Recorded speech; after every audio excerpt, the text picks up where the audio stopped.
दूसरा प्रश्न, सदा से खोजियों का यह अवलोकन रहा है कि परमात्मा उपलब्धि अत्यंत दुस्साध्य घटना है, लेकिन आप जैसे बुद्ध पुरुष सदा से इस बात पर जोर देते रहे हैं कि परमात्मा अभी और यहीं घट सकता है।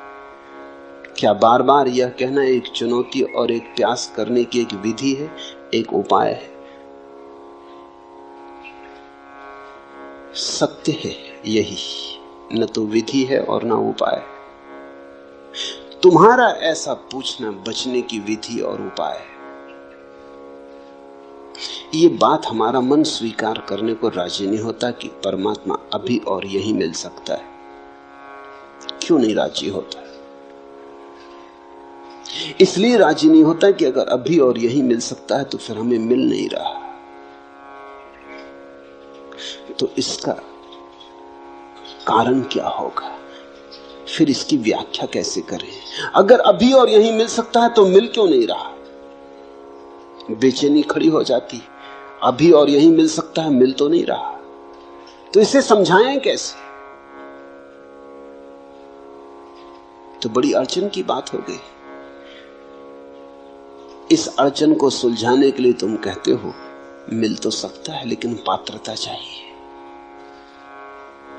बुद्धि रास्ते निकालती, जहां उलझन खड़ी हो जाती उसे सुलझाती।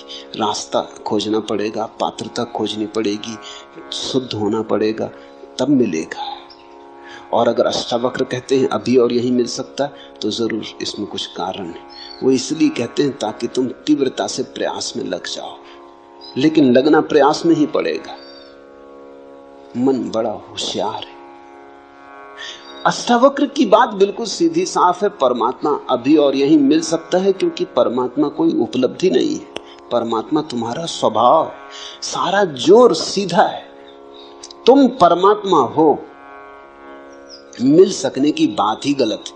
जब हम कहते हैं अभी और यहीं मिल सकता है तो इसका अर्थ इतना ही हुआ कि मिला ही हुआ है। जरा आंख खोलो और देखो। मिल सकते की भाषा ठीक नहीं है। मिल सकने में तो ऐसा लगता है तुम अलग हो और परमात्मा अलग है। तुम खोजने वाले हो, वो खोज का लक्ष्य। तुम यात्री हो, वो मंजिल। नहीं, अभी और यही मिल सकता है कि इतना ही अर्थ है कि तुम वही हो जिसे तुम खोज रहे हो। जरा अपने को पहचानो। आंख खोलो और देखो, या आंख बंद करो और देखो, मगर देखो। थोड़े दृष्टि की बात है, पात्रता की नहीं। पात्रता का तो अर्थ हुआ कि परमात्मा भी सौदा है। जैसे तुम बाजार में जाते हो तो कोई चीज 1000 रुपए की है, कोई लाख रुपए की है, कोई 10 लाख रुपए की है। हर चीज का मूल्य है। तो पात्रता का तो अर्थ हुआ कि परमात्मा का भी मूल्य है। जो पात्रता अर्जित करेगा, मूल्य चुकाएगा, उसे मिलेगा। तुम परमात्मा को भी बाजार में एक वस्तु बना देना चाहते हो। त्याग करोगे, तपस्या करोगे तो मिलेगा, मूल्य चुकाओगे तो मिलेगा। मुफ्त नहीं मिलता। तुम परमात्मा को खींच के दुकान पर रख देते हो, डब्बे में बंद कर देते हो, दाम लिख देते हो। तुम कहते हो इतने उपवास करो,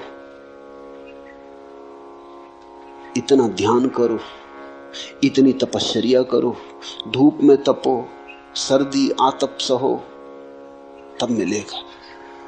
कभी इस पर तुमने सोचा कि ये तुम क्या कह रहे हो? तुम ये कह रहे हो कि तुम्हारे कुछ करने से परमात्मा के मिलने का संबंध हो सकता है। तुम जो करोगे वो तुम्हारा किया ही होगा। तुम्हारा किया तुमसे बड़ा नहीं हो सकता। तुम्हारी तपस्या तुम्हारी ही होगी। तुम जैसी ही दीन, तुम जैसी ही मलिन, तुम्हारी तपस्या तुमसे बड़ी नहीं हो सकती। और तपस्या से जो मिलेगा उसकी भी सीमा होगी, क्योंकि सीमित से सीमित ही मिल सकता, असीम नहीं। तपस्या से जो मिलेगा वो तुम्हारे ही मन की कोई धारणा होगी, परमात्मा नहीं। अष्टावक्र कह रहे हैं कि परमात्मा तो है ही, वही तुम्हारे भीतर धड़क रहा, वही तुम्हारे भीतर श्वास ले रहा, वही जन्मा है, वही विदा होगा, वही अनंत काल से अनंत अनंत रूपों में प्रकट हो रहा है। कहीं वृक्ष है, कहीं पक्षी है, कहीं मनुष्य है। परमात्मा है, उसके अतिरिक्त कुछ भी नहीं। इस सत्य की प्रतिभिज्ञा, इस सत्य का स्मरण। मैंने सुना है एक सम्राट अपने बेटे पर नाराज हो गया, उसे देश निकाला दे दिया। सम्राट का बेटा था, कुछ और तो करना जानता नहीं था, क्योंकि सम्राट के बेटे ने कभी कुछ किया न था, भीख ही मांग सकता था। जब कोई सम्राट न रह जाए तो भिखमंगे के सिवा और कोई उपाय नहीं बचता।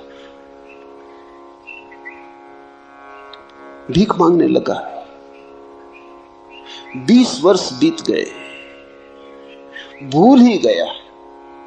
अब 20 वर्ष कोई भीख मांगे तो याद रखना कि मैं सम्राट हूं, असंभव, कष्टपूर्ण होगा। भीख मांगने में कठिनाई पड़ेगी। यही उचित है कि भूल ही जाओ। वो भूल ही गया था, अन्यथा भीख कैसे मांगे? सम्राट और भीख मांगे। द्वार द्वार, दरवाजे दरवाजे भिक्षा पात्र लेके खड़ा हो, होटल में, रेस्तरां के सामने भीख मांगे, जूठन मांगे। सम्राट को भुला ही देना पड़ा, विस्मृत ही कर देना पड़ा। वो बात ही गई। वो जैसे अध्याय समाप्त हुआ, वो जैसे कि कहीं कोई सपना देखा होगा, कि कोई कहानी पढ़ी होगी, कि फिल्म देखी होगी, अपने से क्या लेना देना। 20 साल बाद जब सम्राट बूढ़ा हो गया, उसका बाप, तो वो घबराया। एक ही बेटा था, वही मालिक था। उसने अपने वजीरों को कहा, उसे खोजो और जहां भी हो उसे ले आओ। कहना बाप ने क्षमा किया। अब क्षमा और न क्षमा का कोई अर्थ नहीं, मैं मर रहा हूं। अब ये राज्य कौन संभालेगा? ये औरों के हाथ में जाए, इससे बेहतर है मेरे खून के हाथ में जाए। बुरा भला जैसा भी है, उसे ले आओ। जब वजीर पहुंचे तो वो एक होटल के सामने पैसे मांग रहा था, टूटा सा पात्र लिए, नंगा था, पैरों में जूते नहीं थे, भरी दोपहरी थी, गर्मी के दिन थे, लू बहती थी, पैर जल रहे थे, और वो मांग रहा था कि मुझे जूते खरीदने हैं, इसके लिए कुछ पैसे मिल जाएं। कुछ पैसे उसके पात्र में पड़े थे। रथ आके रुका, वजीर नीचे उतरा, वजीर ने गिर के उसके चरण छुए। होने वाला सम्राट था। जैसे ही वजीर ने उसके चरण छुए, एक क्षण में घटना घट गई। 20 साल जिसकी याद ना आई थी कि मैं सम्राट हूं, फिर ऐसा थोड़ी लगा रहा कि वो बैठा, उसने सोचा और विचारा और तपस्या की और ध्यान किया कि याद करूं ना। एक क्षण में, पल भी ना लगा। एक क्षण में रूपांतरण हो गया। यह आदमी और हो गया। अभी भिखारी था, दीनहीन, नग्न अब भी था, अब भी पैर में जूते न थे, लेकिन हाथ से उसका पात्र उसने फेंक दिया और वजीरों से कहा कि जाओ मेरे स्नान की व्यवस्था करो, ठीक वस्त्र जुटाओ। वो जाके रथ पे बैठ गया। उसकी महिमा देखने जैसी थी। अभी भी वही का वही था, लेकिन उसके चेहरे पर एक गरिमा थी, आंखों में एक दीप्ति थी, चारों तरफ एक आभा मंडल था। सम्राट था। याद आ गई, बाप ने बुलावा भेज दिया। ठीक ऐसा ही है। अष्टावक्र जब कहते कि अभी और यहीं, तो वो यही कहते कितने, चलो 20 साल नहीं, 20 जन्म से देश निकाले पे रहे, भीख मांगी बहुत, भूल गए बिल्कुल, याद को बिल्कुल सुला दिया, सुलाना ही पड़ा। न सुलाते तो भीख मांगनी मुश्किल हो जाती। द्वार द्वार, दरवाजे दरवाजे भिक्षा पात्र लेके घूमे। अष्टावक्र ये कह रहे हैं, आ गया बुलावा, जागो, भिखमंगे तुम नहीं हो, सम्राट के बेटे हो। अगर कोई ठीक से सुन लेगा तो घटना सुनने में ही घट जाएगी। यही अष्टावक्र गीता का महात्म्य है, महिमा है। कोई आग्रह नहीं कि कुछ करो, सिर्फ सुन लो, सिर्फ सत्य को पहुंचने दो तुम्हारे हृदय तक। बाधा मत बनो, ग्राहक रहो, सिर्फ सुन लो, पहुंच जाए ये तीर तुम्हारे हृदय में, इसकी चोट बस पर्याप्त। जन्मों जन्मों की विस्मृति टूट जाएगी, स्मरण लौट आएगा, तुम परमात्मा हो। इसलिए वे कहते हैं अभी और यहीं। अब तुम तरकीबें मत खोजो। तुम कहते हो शायद ये विधि होगी, उपाय होगा कि लोगों की त्वरा बढ़े, तीव्रता बढ़े। स्वामी योग चिन्मय ने पूछा है, चिन्मय के पास, चिन्मय की बुद्धि में चेष्टा, प्रयास, तप जरूरत से ज्यादा है। साधारण योगी की जो पकड़ होती वैसी पकड़ है। ये अष्टावक्र के वचन साधारण योगी के लिए नहीं है, असाधारण प्रज्ञावान जो सुन के ही जाग जाए। जिनमें थोड़े हठ योगी, काफी पिटाई हो तो थोड़े बहुत चलेंगे, कोड़ी को देख के, उसकी छाया को देख के नहीं चल सकते।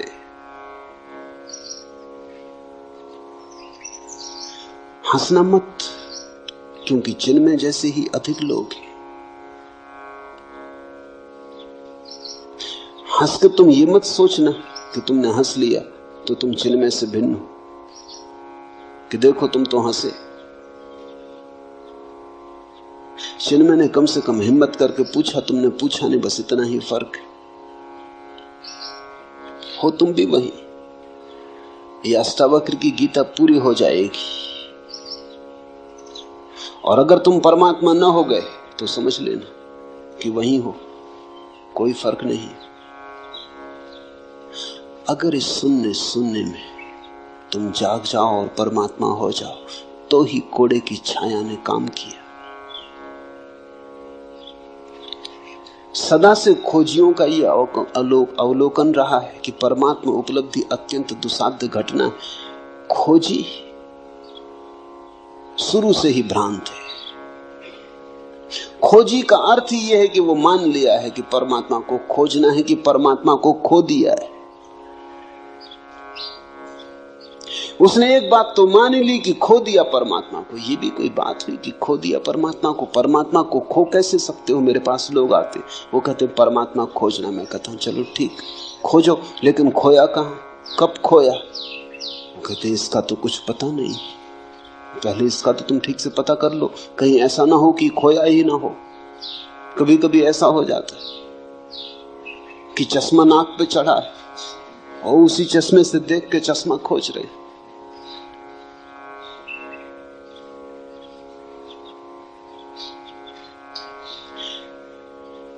कहीं ऐसा ना हो कि परमात्मा नाक पे चढ़ा हो और तुम उसी परमात्मा से खोज रहे हो। ऐसा ही है।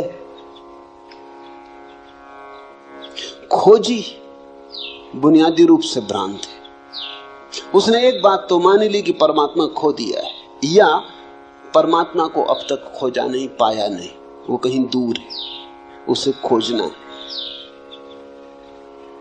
खोज से कभी परमात्मा नहीं मिलता। खोज खोज के तो इतना ही पता चलता है, खोजने में कुछ भी नहीं है। एक दिन खोजते खोजते खोज गिर जाती, खोज के गिरते ही परमात्मा मिलता है। बुद्ध ने 6 वर्ष तक खोजा, खूब खोजा। उनसे बड़ा खोजी और कहां खोजोगे? जहां जहां खबर मिली कि कोई ज्ञान को उपलब्ध है, वहां वहां गए, सभी चरणों में सिर रखा। जो गुरुओं ने कहा वही किया। गुरु भी थक गए उनसे, क्योंकि गुरु उन शिष्यों से कभी नहीं थकते जो आज्ञा का उल्लंघन करते। उनसे कभी नहीं थकते, क्योंकि उनके पास सदा कहने को कि तुम आज्ञा मान ही नहीं रहे, इसलिए कुछ नहीं घट रहा है, हम क्या करें। गुरु को बड़ी सुविधा है, अगर तुम गुरु की न मानो। वह सदा कह सकता है कि तुमने माना ही नहीं, मानते तो घट जाता। मगर बुद्ध के साथ गुरु मुश्किल में पड़ गए। जो गुरुओं ने कहा बुद्ध ने वही किया। उन्होंने 1 शेर कहा तो बुद्ध ने 1.25 शेर किया। गुरु ने आखिर उनसे हाथ जोड़ लिया कि तू भाई कहीं और जा। जो हम बता सकते थे बता दिया। बुद्ध ने कहा इससे तो कुछ घट नहीं रहा है। उन्होंने कहा इससे ज्यादा हमें भी नहीं घटाया, तेरे से क्या छिपाना, तू कहीं और जा। इतने प्रामाणिक व्यक्ति के सामने गुरु भी धोखा न दे पाए। सब तरफ खोज के बुद्ध ने आखिर पाया कि नहीं, खोजने से मिलता ही नहीं। संसार तो व्यर्थ था ही, अध्यात्म भी व्यर्थ हुआ। भोग तो व्यर्थ हो ही चुका था, जिस दिन महल छोड़ा उस दिन व्यर्थ हो चुका था, इसीलिए छोड़ा। योग भी व्यर्थ हुआ। न भोग में कुछ है न योग में कुछ है। अब क्या करें? अब तो करने को ही कुछ ना बचा। अब तो कर्ता होने के लिए कोई सुविधा न रही। इस सूत्र को ठीक से समझना। न भोग बचा न योग बचा, न संसार बचा न स्वर्ग बचा। तो अब कर्ता होने के लिए जगह ही न बची। कुछ करने को बचे तो कर्ता बच सकता है, कुछ करने को न बचा। उसी रात घटना घटी। उस सांझ बोधि वृक्ष के नीचे वे बैठे तो करने को कुछ भी न था। बड़ी हैरानी में पड़े। संसार छोड़ दिया था तो योग पकड़ लिया था, भोग छोड़ दिया था तो अध्यात्म पकड़ लिया था। कुछ तो करने को था तो मन उलझा था। अब मन को कोई जगह न बची। मन का पक्षी तड़फड़ाने लगा, कोई जगह नहीं। मन के लिए जगह चाहिए। अहंकार के लिए कर्ता का रस चाहिए, कर्तव्य चाहिए। कुछ करने को हो तो अहंकार बचे। कुछ था ही नहीं करने को। जरा थोड़ा सोचो। एक गहन उदासीनता जिसको अष्टावक्र वैराग्य कहते, वो उदय हुआ। योगी विरागी नहीं है, क्योंकि योगी नए भोग खोज रहा है। योगी आध्यात्मिक भोग खोज रहा है, विरागी नहीं है। अभी भोग की आकांक्षा है। संसार में नहीं मिला तो परमात्मा में खोज रहा है, लेकिन खोज जारी है। यहां नहीं मिला तो वहां खोज रहा है, बाहर नहीं मिला तो भीतर खोज रहा है, लेकिन खोज जारी है। भोगी विरागी नहीं है, योगी भी विरागी नहीं है। हाँ, उनकी खोज राग की अलग अलग है। एक बाहर की तरफ जाता, एक भीतर की तरफ जाता, लेकिन जाते दोनों। उस रात बुद्ध को जाने को कुछ ना बचा, ना बाहर ना भीतर। उस रात की तुम जरा कल्पना करो। उस रात को जरा जगाओ और सोचो कि कैसी वो रात रही होगी।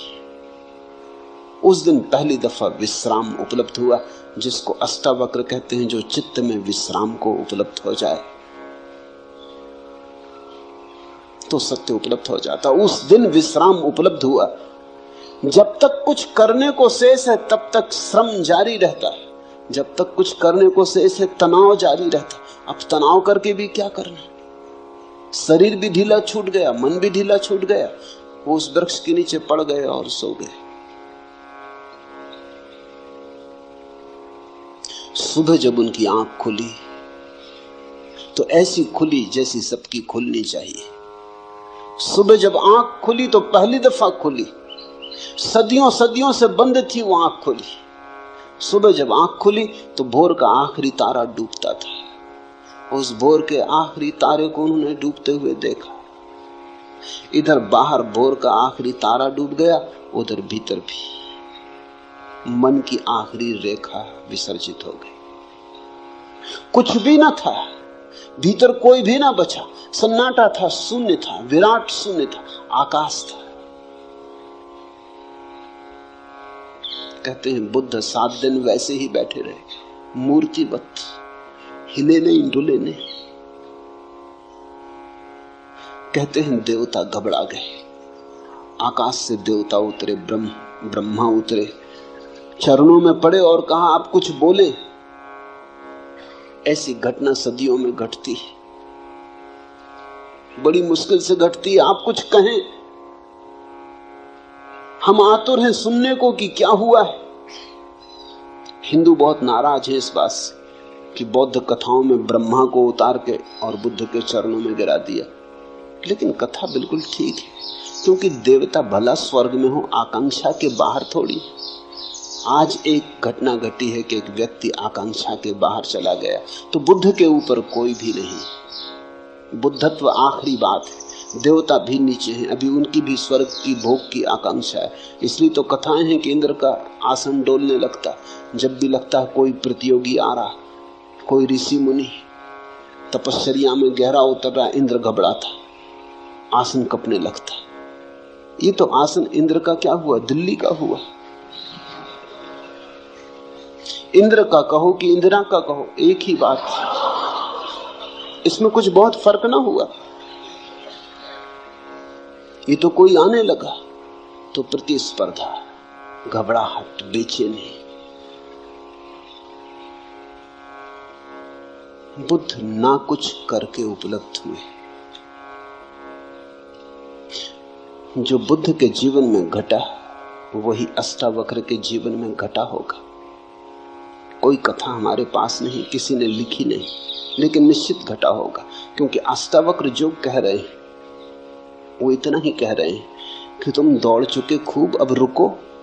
दौड़ के नहीं मिलता परमात्मा, रुक के मिलता है। खोज चुके खूब, अब खोज छोड़ो। खोज के नहीं मिलता सत्य, क्योंकि सत्य खोजी में छिपा है, खोजने वाले में छिपा है। कहां भागते फिरते हो? कस्तूरी कुंडल बसे। लेकिन जब कस्तूरी का नाफा फूटता है तो मृग पागल हो जाता है। कस्तूरी मृग पागल हो जाता है, भागता है, इधर भागता उधर भागता, खोजता है कहां से आती ये गंध, कौन खींचे ले आता है इस सुवास को, कहां से आती? क्योंकि उसने जब भी गंध आती देखी तो कहीं बाहर से आती देखी। कभी फूल की गंध थी, कभी कोई और गंध थी, लेकिन सदा बाहर से आती थी। आज जब गंध भीतर से आ रही तब भी वो सोचता है बाहर से ही आती होगी, भागता है। और कस्तूरी उसकी ही कुंडल में बसी। कस्तूरी कुंडल बसे, परमात्मा तुम्हारे भीतर बसा है। तुम जब तक बाहर खोजते रहोगे योग में भोग में व्यर्थ। साधारण योगी भोग के बाहर ले जाता है, अष्टावक्र योग और भोग दोनों के बाहर ले जाते हैं। योगातीत भोगातीत। इसलिए तुम पाओगे सांसारिक का अहंकार होता है। तुमने योगी का अहंकार देखा या नहीं? सांसारिक का क्रोध होता है, तुमने दुर्वासाओं का क्रोध देखा या नहीं? सांसारिक आदमी दंभ से अकड़ के चलता है, पताकाएं लेके चलता है। तुमने योगियों की पताकाएं, हाथी घोड़े देखे या नहीं? साधारण आदमी घोषणा करता है इतना धन है मेरे पास, इतना पद है मेरे पास। तुमने योगियों को देखा घोषणा करते कि नहीं कि इतनी सिद्धि है, इतनी रिद्धि है? लेकिन ये सारी बातें वही की वही, कोई फर्क नहीं हुआ। जब तक योग योगातीत ना हो जाए, जब तक व्यक्ति मैं करता हूं इस भाव से समग्रतया मुक्त ना हो जाए, तब तक कुछ भी नहीं हुआ। तब तक तुमने सिर्फ रंग बदले, तब तक तुम गिरगिट हो, जैसा देखा वैसा रंग बदल लिया, लेकिन तुम नहीं बदले, रंग ही बदला। सदा से खोजियों का यह अवलोकन रहा है कि परमात्मा उपलब्धि अत्यंत दुस्साध्य घटना है। ये बात एक अर्थ में सच है। अगर तुम बहुत दौड़ के आना चाहते तो कोई क्या करे? अगर तुम अपने कान को उल्टे तरफ से पकड़ना चाहते हो, मजे से पकड़ो। निश्चित तुम जब उल्टी तरफ से कान को पकड़ोगे तो तुमको लगेगा कान को पकड़ना बहुत दुस्साध्य घटना है। ये तुम्हारे कारण, ये कान के कारण नहीं। अब अगर तुम सिर के बल खड़े होकर चलने की कोशिश करो और 10-5 कदम चलना भी बहुत कठिन हो जाए और तुम कहो कि चलना बहुत दुस्साध्य घटना है, तो तुम गलत भी नहीं कह रहे, तुम ठीक ही कह रहे। लेकिन सिर के बल तुम खड़े हो, जो पैर के बल चल रहे हैं उनके लिए चलने में कोई दुस्साध्य घटना नहीं। अब तुम उपवास करो, आग में तपाओ, धूनी रमाओ, नाहक शरीर को कष्ट दो, सताओ, 1000 तरह के पागलपन करो और फिर तुम कहो कि परमात्मा को पाना बड़ी दुस्साध्य घटना है, तो ठीक ही कह रहे हो। जहां तुम सहज पहुंच सकते थे वहां तुम असहज होकर पहुंच रहे हो तो दुस्साध्य मालूम होता है।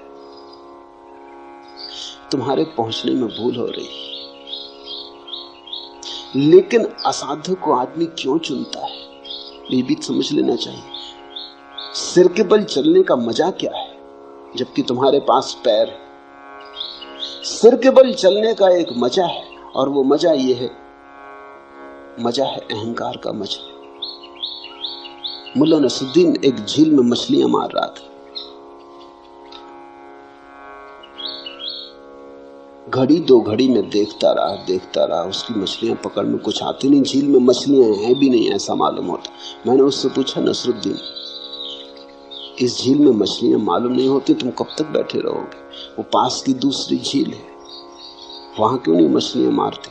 यहां कोई दूसरा मछुआ दिखाई भी नहीं पड़ता, वहीं सब मछुए। नसरुद्दीन ने कहा वहां मारने से सारी क्या?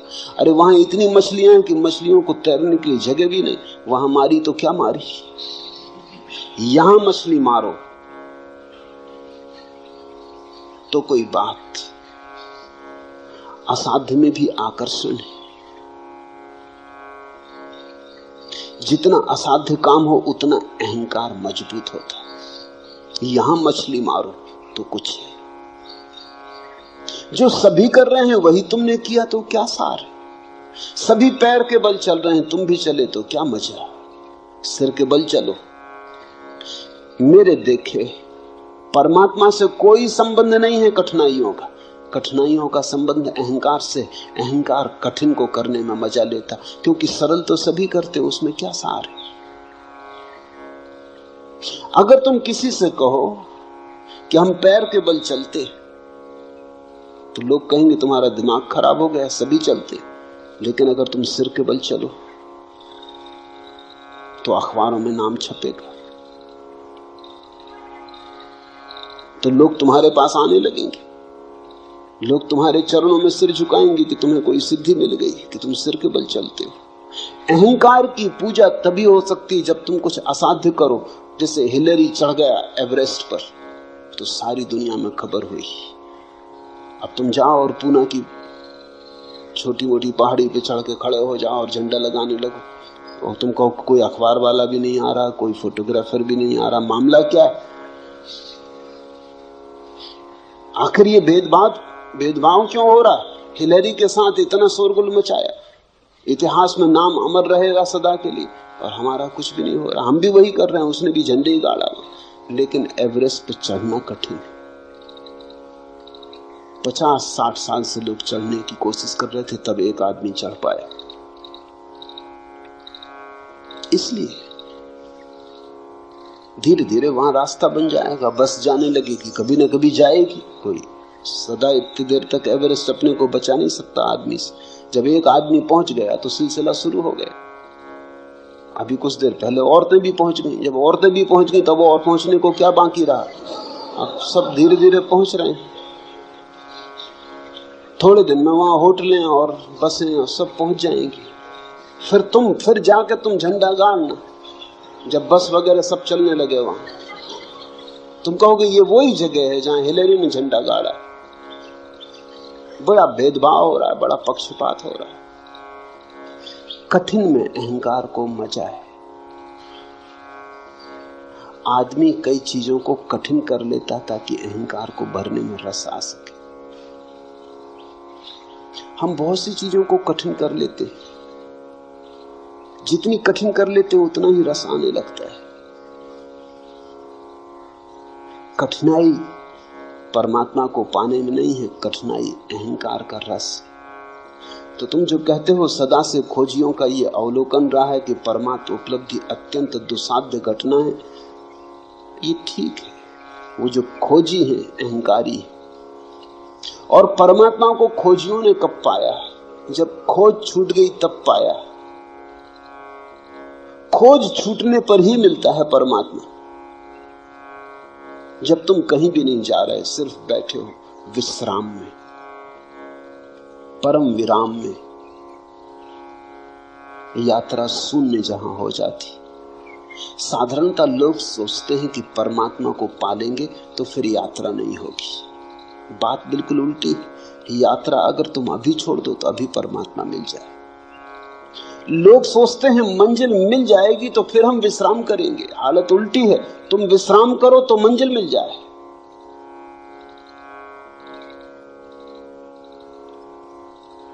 विश्राम ध्यान और समाधि का सूत्र है, श्रम अहंकार का सूत्र है। इसलिए तुम पाओगे कि जिस धर्म के भीतर श्रम की व्यवस्था है साधु के लिए, उतना ही अहंकारी साधु होगा। जैनियों का साधु जितना अहंकारी, उतना हिंदुओं का नहीं। क्योंकि जैन साधु कहेगा हिंदू साधु इसमें रखे क्या, कोई भी हो जाए। जैन साधु कठिन मामला है। एक बार भोजन, अनेक अनेक उपवास, सब तरह की कठिनाइयां। फिर जैनों में भी दिगंबर और श्वेतांबरों के साधु हैं। दिगंबर साधु कहते हैं श्वेतांबरों में क्या रखा, कपड़े पहने बैठे।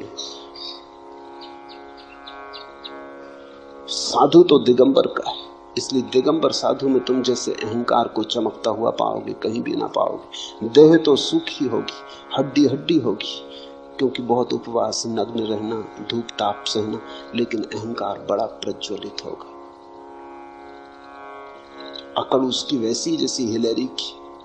हिंदुस्तान में मुश्किल से 20 दिगंबर मुनि है, श्वेतांबर मुनि तो 5-7 हजार, हिंदुओं के तो सन्यासी 50 लाख। और अगर मेरी चले तो सारी दुनिया को सन्यासी कर दो।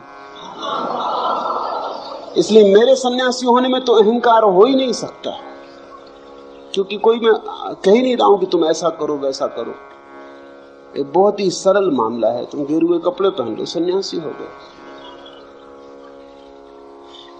सन्यास सरल हो तो अहंकार को मजा कहां। मेरे पास लोग आते हैं, वो कहते हैं कि सन्यास आप देते हैं तो इसके लिए कोई विशेष आयोजन करना चाहिए। विशेष आयोजन सन्यास के लिए? वो ठीक कहते हैं, क्योंकि ऐसा होता है। अगर जैन दीक्षा होती तो देखा कैसा बैंड बाजे, घोड़ा इत्यादि बजता है और सब मजा आता है और लगता है कोई बड़ी घटना घट रही, कोई सिंहासन पे चढ़ाया जा रहा है। सन्यास भी सिंहासन जैसा हो गया और लोग जय जयकार करते हैं कि कोई बड़ी घटना घटी। और मैं सन्यास ऐसा चुपचाप दे देता हूं, किसी को पता नहीं चलता। पोस्ट से भी दे देता हूं, मुझे भी पता नहीं चलता कौन सज्जन है, उनको भी पता नहीं चलता। चलो ठीक। मेरे देखे सन्यास सरल होना चाहिए। मेरे देखे परमात्मा विश्राम में मिलता है, अहंकार में नहीं। कृत्य नहीं है, खोज नहीं है, परमात्मा मिला ही हुआ। तुम जरा हल्के हो जाओ, तुम जरा शांत हो जाओ, तुम जरा रुको, अचानक तुम पाओगे वो सदा से था।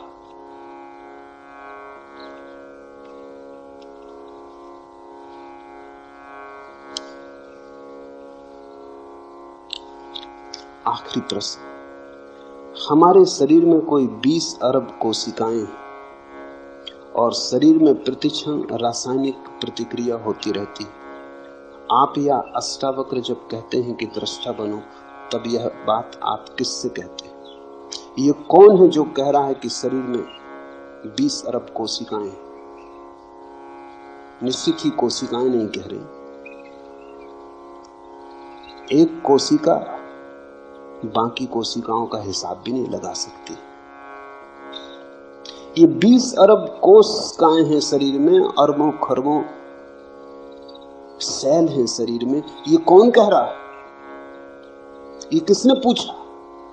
ये किसको पता चला? जरूर तुम्हारे भीतर कोशिकाओं से भिन्न कोई है जो गिनती कर लेता कि 20 करोड़ कोशिकाएं। हमारे शरीर में कोई 20 अरब कोशिकाएं हैं और शरीर में प्रतिक्षण रासायनिक प्रतिक्रिया होती रहती। आप या अष्टावक्र जब कहते हैं कि दृष्टा बनो, तब यह बात आप किससे कहते हैं? उसी से जो कह रहा है कि 20 अरब कोशिकाएं। यदि मस्तिष्क की कोशिकाओं से कहते हैं तो बात व्यर्थ है, क्योंकि बुद्धि नश्वर नहीं। हम कह भी नहीं रहे मस्तिष्क की कोशिकाओं से, हम तुमसे कह रहे हैं।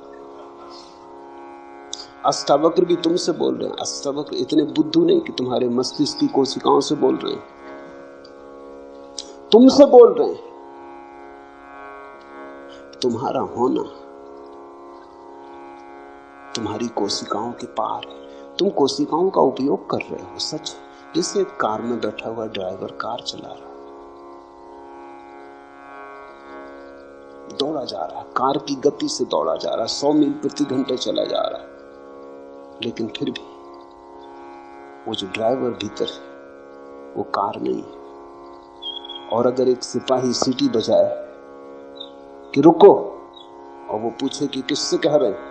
कार के इंजन से, क्योंकि चल तो इंजन रहा है। किससे कह रहे हैं? पेट्रोल से, क्योंकि चला तो पेट्रोल रहा है। किससे कह रहे हैं? पहियों से, क्योंकि दौड़ तो पहिए रहे हैं। तो क्या कहेगा पुलिस का सिपाही? वही मैं तुमसे कहता हूं कि सीटी तुम्हारे लिए बजा रहे।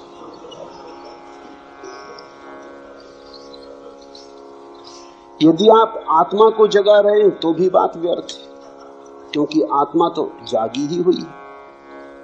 उसको जगाना और पहचानो कहना तो बेवकूफी, बिल्कुल ठीक बात है। आत्मा तो जागी हुई रही, उसको जगाने का कोई उपाय नहीं, और हम उसको जगा भी नहीं रहे। मामला कुछ ऐसा है कि तुम बने हुए पड़े हो, जागे हुए पड़े और आंखें बंद किए। सोए को जगाना तो बहुत आसान है, हिलाओ डुलाओ पानी छिड़को, जागेगा। जागा हुआ अगर कोई आदमी पड़ा हो आंखें बंद करके ढोंग करता हो सोने का, इसको कैसे जगाओ? छिड़को पानी, कोई फर्क नहीं पड़ता। हिलाओ डुलाओ, वो हिल डुल के फिर करवट लेके सो जाता है। पुकारो नाम, सुन लेता है, बोलता नहीं। ऐसी तुम्हारी हालत है। जागे हुए को जगाना कोई अर्थ नहीं रखता, लेकिन जागा हुआ सोने का बहाना कर रहा है। इसलिए जगाने की जरूरत है। सोए हुए को जगा नहीं रहे, क्योंकि आत्मा सो नहीं सकती। जो सोया है वो शरीर है, जो शरीर है उसे जगाया नहीं जा सकता, और जो आत्मा जागी हुई है उसे जगाने का कोई अर्थ नहीं। बिल्कुल ठीक कहते हो, बड़े ज्ञान की बात कह रहे हो, मगर उधार होगी, क्योंकि खुद की समस्या आई होती तो पूछते ही नहीं। अष्टावक्र या मैं उसको जगा रहे हैं जो जागा हुआ है और भूल गया कि हम जागे हुए। जो जागा हुआ है और सोने के बहाने में पड़ गया, सोने का खेल खेल रहा है। इसलिए तो कठिनाई है जगाने में, बड़ी कठिनाई है। आप लोगों को भ्रम में तो नहीं डाल रहे हैं। तुम सोचते हो लोग भ्रम में है नहीं। अगर लोग भ्रम में नहीं हैं तो निश्चित ही मैं भ्रम में डाल रहा हूं, मगर अगर लोग भ्रम में नहीं हैं तो भ्रम में डाले कैसे जा सकेंगे? इतने बुद्ध पुरुष भ्रम में डाले जा सकते। और अगर लोग भ्रम में, तो जो मैं कर रहा हूं वो भ्रम के बाहर लाने की चेष्टा है। जो भी तुम हो उससे उल्टा मैं कर रहा हूं। अगर तुम सोचते हो तुम भ्रम में हो तो ये चेष्टा जगाने की। अगर तुम सोचते हो तुम जागे हुए हो तो ये चेष्टा तुम्हें भ्रम में डालने की। लेकिन अगर तुम जागे हुए हो तो कौन तुम्हें भ्रम में डाल देगा? ख्याल रखना, तुम्हारे अतिरिक्त तुम्हें भ्रम में कोई भी नहीं डाल सकता।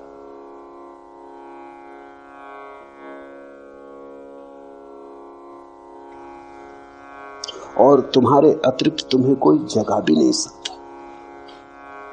जगाने की चेष्टा कोई कर सकता है, लेकिन जब तक तुम सहयोग न करोगे तुम जागोगे नहीं, क्योंकि ये नींद थोड़ी है कि कोई तोड़ दे। तुम बने हुए पड़े हो, तुम्हारा सहयोग जरूरी है। सहयोग का अर्थ ही शिष्यत्व है। सहयोग का अर्थ ही है कि कोई जगाने वाले के पास तुम जाते हो, तुम कहते हो मेरी पुरानी आदत हो गई अपने को धोखा देने की, जरा मुझे साथ दे, जरा मुझे सहारा दे कि इस आदत के बाहर निकाल ले। एक युवती मेरे पास आई और उसने कहा कि उसे कुछ मादक द्रव्य लेने की आदत हो गई, बाहर आना चाहती, बड़ी आकांक्षा है बाहर निकल आने की, बड़ी आतुर है कि किस तरह बाहर निकल आए। लेकिन वो जो आदत पड़ गई मादक द्रव्यों की वो इतनी गहरी हो गई है, वो शरीर की कोशिकाओं में पहुंच गई। अगर न ले मादक द्रव्य तो ऐसी पीड़ा और बेचैनी सारे शरीर में होती कि न तो सो सकती, न उठ सकती, न बैठ सकती, तो लेना ही पड़ता है। और लेती है तो पीड़ा होती मन को कि ये क्या जाल हो गया। अब वो मेरे पास आई कि मुझे बाहर निकालने आपके हाथ का सहारा चाहिए। बस ऐसी ही अवस्था है। जन्मों जन्मों तक सोने के अभ्यास को तुमने बहुत गहरा कर लिया है, जागे हुए को सोने के भ्रम में डाल दिया है। सम्राट को भिखारी मान लिया, लेकिन इतने जन्मों तक माना कि आज अपने ही अभ्यास के कारण सिर्फ सुन लेने से कुछ नहीं होता। तो मेरी बात सुन ले सकते हो, उससे कुछ भी ना होगा जब तक कि तुम उसे गुनो ना, जब तक कि तुम राजी ना हो जाओ। तुम्हारे अतिरिक्त तुम्हें कोई जगा ना सकेगा। नहीं तो एक बुद्ध पुरुष काफी था, शोरगुल मचा के सबको जगा देता, ढोल ढमास पीट देता और सबको जगा देता। इधर 100 आदमी सो रहे हो तो एक आदमी जगाने के लिए काफी, वस्तु तो आदमी की भी जरूरत नहीं, अलार्म घड़ी भी जगा देती। एक आदमी आ जाए और ढोल पीट दे, सब उठ जाएंगे, घंटा बजा दे, सब उठ जाएंगे। लेकिन ये क्यों नहीं हो सका कि बुद्ध पुरुष हुए, महावीर हुए, अष्टावक्र हुए, कृष्ण हुए, क्राइस्ट हुए, जरथुस्त्र, लाओत्सु, इन लोगों ने ऐसा क्यों ना किया कि जोर से घंटा बजा देते, सारी पृथ्वी जाग जाती। घंटा खूब बजाया, मगर कोई सो रहा हो तो जागे। यहाँ बने हुए लोग पड़े, वो आंखें बंद किए पड़े, वो सुन लेते हैं घंटे को, वो कहते हैं बजाते रहो, देखें कौन हमको जगाता है। जब तुम जागना चाहोगे तो जागोगे। भ्रम में मैं तुम्हें डाल नहीं सकता, भ्रम में तो तुम हो। अब और भ्रम में तुम्हें क्या डाला जा सकता है? तुम्हें और भी भटकाया जा सकता है। तुम सोचते हो और कुछ भटकने को बचा। इससे नीचे तुम और गिर सकते हो, गिरने की कोई और जगह है? लोभ जितना तुम्हारे भीतर है, इससे थोड़ा इंच भर और ज्यादा हो सकता है। क्रोध तुम्हारे भीतर है, इससे थोड़ा और ज्यादा हो सकता है। एक रत्ती मासा। वासना ने जैसा तुम्हें घेरा है, और वासना बढ़ सकती। तुम आखिरी जगह खड़े हो। जो प्रथम होना चाहिए वो आखिर खड़ा है, जो सम्राट होना चाहिए वो भिखमंगा होकर खड़ा है। इससे पीछे तुम अब जा भी नहीं सकते, इसके पार गिरने का उपाय भी नहीं। तुम्हें भ्रम में डालने की कोई सुविधा नहीं। कोई डालना भी चाहे तो डाल नहीं सकता। हाँ, कोई इतना कर सकता है, ज्यादा से ज्यादा तुम्हारे भ्रम बदल दे। एक भ्रम से तुम उब जाओ तो दूसरा भ्रम दे दे। यही साधु सन्यासी करते रहते। संसार का भ्रम उखड़ने लगा, ऊब पैदा होने लगी, खूब जी ली, अब कुछ सार नहीं, देख लिया तो अध्यात्म का भ्रम पैदा करते। कहे कि चलो अब स्वर्ग का मजा लो, अब थोड़ा पुण्य करो, त्याग तपस्या करो, स्वर्ग में आप सराएं भोगो। यहाँ बहुत भोग ली, कुछ पाया नहीं। यहाँ चुल्लू चुल्लू शराब पीते रहे, वहां बहिश्त में फिरदौस में झरने बह रहे शराब के, डुबकियां लगाना। यहाँ क्या रखा है?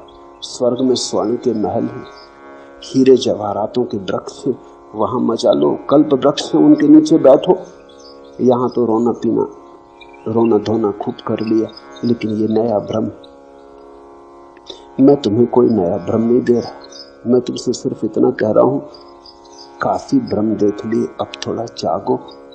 साक्षी भाव कैसे भ्रम हो सकता है, थोड़ा सोचो। सिर्फ साक्षी होने को कह रहा हूं, जो भी है उसे देखने को कह रहा हूं। कुछ करने को कहता तो भ्रम पैदा होता। तुमसे कहता कि ये छोड़ के ये करो तो भ्रम पैदा होता। तुमसे सिर्फ इतना ही कह रहा हूं, जो भी कर रहे हो, जहां भी हो, भोगी हो, योगी हो, जो भी हो, हिंदू हो, मुसलमान हो, मस्जिद में, मंदिर में हो, जहां भी हो, जागो। जाग के देखो, जागने में कैसे भ्रम हो सकता है। जागे हुए आदमी को भ्रम की कोई संभावना नहीं रह जाती। नींद में सपने होते हैं, जागने में कैसे सपना हो सकता है। और यदि लोग सुख दुख में प्रतिक्रिया करना छोड़ दें तो वे पशु या पेड़ पौधे जैसे तो नहीं हो जाएंगे। पहली तो बात तुमसे किसने कहा कि पशु और पेड़ पौधे तुमसे खराब हालत में? तुमने ही मान लिया। पेड़ पौधों से भी तो पूछो, पशुओं से भी तो पूछो, थोड़ा पशुओं की आंख में भी तो झांक के देखो। ये भी आदमी का अहंकार है कि वो सोचता है वो पशुओं से ऊपर। और पशुओं की इसमें कोई गवाही भी नहीं ली गई। ये भी बड़े मजे का बात है। एक तरफा निर्णय कर लिया है, अपने आप ही निर्णय कर लिया है। अगर पशुओं में भी इस तरह की किताबें लिखी जाती होंगी, शास्त्र रचे जाते होंगे, तो उनने भी लिखा होगा कि आदमी बहुत गया बीता जानवर। मैंने तो सुना है कि बंदर एक दूसरे से कहते हैं कि आदमी पतित बंदर। डार्विन कहता है कि आदमी बंदर का विकास है, लेकिन डार्विन कौन सी कसौटी? बंदरों से भी तो पूछो, दोनों पार्टियों से तो पूछ लेना चाहिए। बंदर कहते हैं आदमी पतित है, उनकी बात में समझ में आता, बंदर वृक्षों पे, तुम जमीन पे हो, पतित हो। बंदर ऊपर है, तुम नीचे हो। किसी बंदर से टक्कर लेकर तो देखो, तो शक्ति बढ़ी कि खोई? जरा एक वृक्ष से दूसरे वृक्ष पे छलांग लेकर तो देखो, हड्डी पसली टूट जाएंगी। तो कला आई कि गई, ये तुमसे किसने कह दिया? ये खुद ही मान लिया। ये बड़े मजे की बात है। आदमी की बीमारियों में एक बीमारी है कि आदमी मानता है कि वो सबसे ऊपर। फिर पुरुषों से पूछो तो वो मानते हैं वो स्त्रियों से ऊपर। स्त्रियों से भी नहीं पूछे, स्त्रियों की इसमें कोई गवाही नहीं ली गई, इस पर कोई वोट नहीं हुआ कभी, क्योंकि पुरुषों ने शास्त्र लिखे, जो मन में था लिख लिए। और स्त्रियों को तो पढ़ने पे भी लोग रोक लगा रखी थी कि कहीं वो पढ़ भी लें तो बाधा डालेंगे, क्योंकि जो पंडित लिख रहा था उसकी पत्नी ही उसको कष्ट में डाल देती अगर पढ़ना आता हो तो पढ़ने पर बाधा लगा दी कि वेद पढ़ नहीं सकती स्त्रियां, ये नहीं कर सकती। हद कर दी पुरुषों ने, स्त्रियां मोक्ष भी नहीं जा सकती।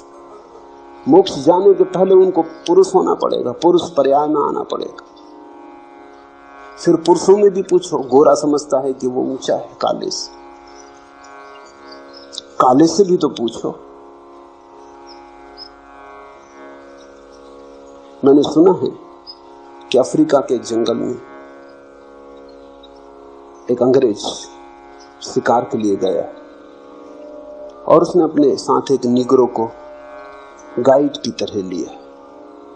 जंगल में दोनों भटक गए और देखा कि वो 100 आदमियों का भाले लिए हुए जंगलियों का एक दस्ता निगरो चला आ रहा है।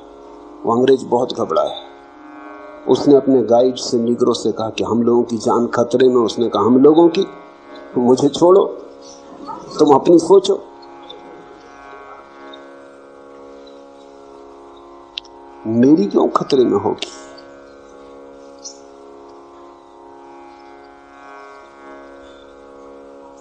सफेद आदमी सोचता है वो श्रेष्ठ, काला सोचता है वो श्रेष्ठ। चीनियों से पूछो, चीनियों की किताबों में लिखा है कि अंग्रेज बंदर, आदमी में भी गिनती नहीं करते वो उनकी। सारी दुनिया में ये रोग है, आदमी का ये रोग बड़ा गहरा है। वो बिना दूसरी पार्टी से पूछे निर्णय करता चला जाता। ये सब अहंकार के खेल। अगर तुम थोड़े अहंकार को छोड़ के देखोगे तो तुम पाओगे परमात्मा के ही सब रूप। जानवर भी, पशु पक्षी भी, पौधे भी, मनुष्य भी। परमात्मा ने कहीं चाहा है हरा हो जाना तो हरा,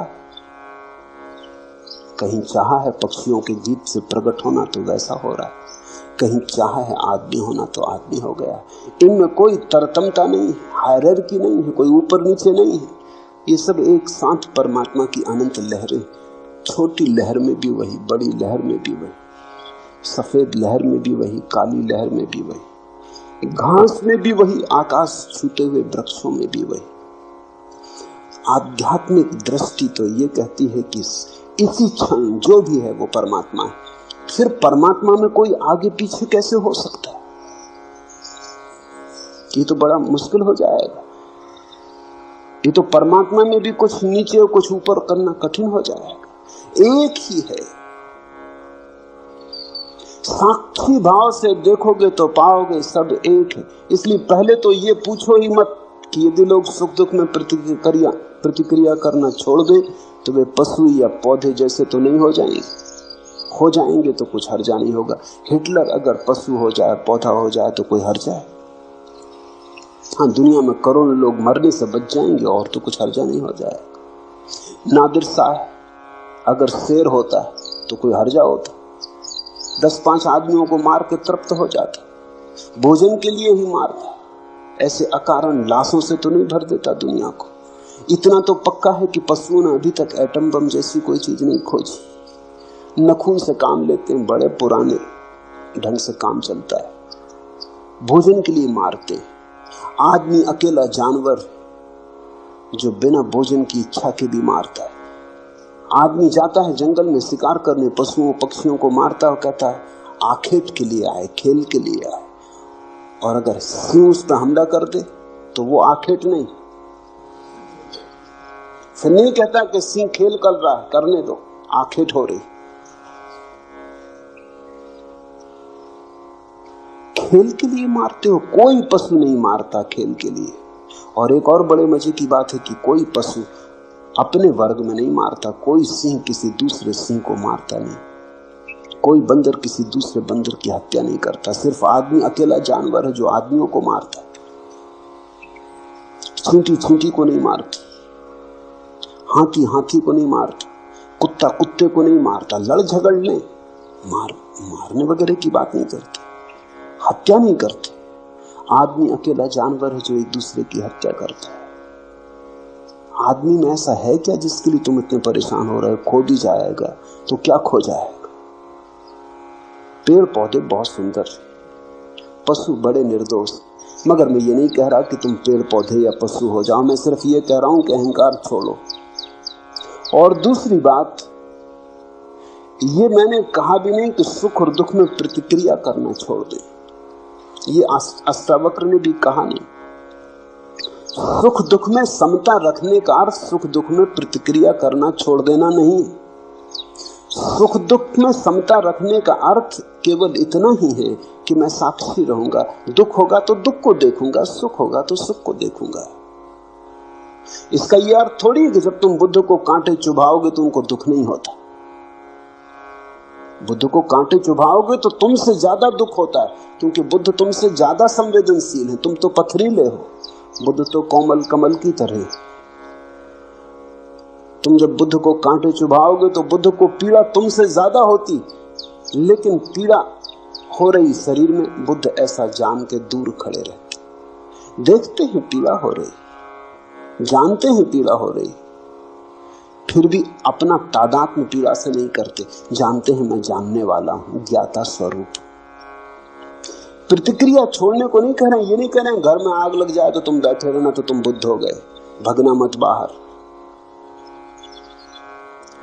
भागते समय भी जानना कि घर जल रहा है, वो मैं नहीं जल रहा। और अगर शरीर भी जल रहा हो तो जानना कि शरीर जल रहा है, मैं नहीं जल रहा।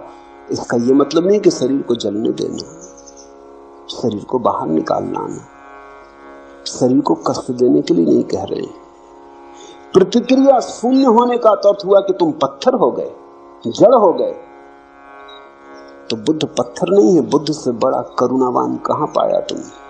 अष्टावक्र पत्थर नहीं हो गए होंगे, प्रेम की धारा बही। तो जिनसे प्रेम का झरना बहा उनकी संवेदनशीलता बढ़ गई होगी, घट नहीं गई होगी। उनके पास महाकरुणा उतरी। लेकिन तुम गलत व्याख्या कर ले सकते हो। और जिन्होंने पूछा है थोड़े शास्त्रीय बुद्धि के मालूम होते, थोड़ा बुद्धि में कचरा ज्यादा है, कुछ पढ़ लिया, सुन लिया, इकट्ठा कर लिया, वो काफी चक्कर मार रहा है। वो सुनने नहीं देता, वो देखने भी नहीं देता, वो चीजों को विकृत करता चला जाता। राही रुके सब, भीतर का पानी अधहंसा, बाहर जमी बर्फ है। एक तरफ छाती तक दलदल अगम, बाढ़ का दरिया एक तरफ। मनमानी बह रही हवाएं, जंगल झुके हुए सब, राही रुके हुए सब। बंद द्वार, अध खुली खिड़कियां, झांक रही कुछ आंखें। सूरज के मुंह पर संध्या की काली अनगिन तीर सरीखी चुभती हुई सलाखें। अपने चेहरे के पीछे चुप, सहमे लुके हुए सब, राही रुके हुए सब। अपने चेहरे के पीछे चुप, सहमे लुके हुए सब, राही रुके हुए सब। ये जो चेहरे मुखौटे बुद्धिमानी के, पांडित्य के, शास्त्रीयता के, इनके पीछे कब तक छुपे रहोगे? ये जो विचारों की परतें हैं, इनके पीछे कब तक छुपे रहोगे?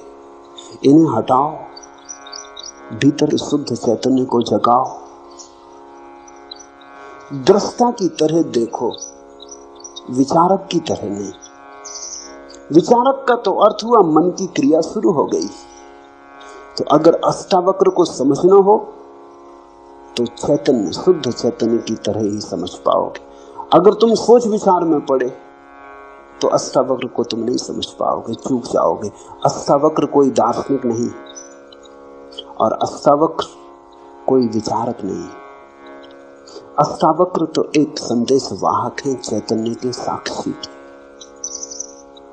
शुद्ध साक्षी। सिर्फ देखो, दुख हो देखो, सुख हो सुख को देखो। दुख के साथ ये मत कहो कि मैं दुख हो गया, सुख के साथ ये मत कहो कि मैं सुख हो गया। दोनों को आने दो, जाने दो। रात आए तो रात देखो, दिन आए तो दिन देखो। रात में मत कहो कि मैं रात हो गया, दिन में मत कहो कि मैं दिन हो गया। रहो अलग थलग, पार, अतीत, ऊपर, दूर। एक ही बात के साथ तादाद में रहे कि मैं दृष्टा हूं, साक्षी।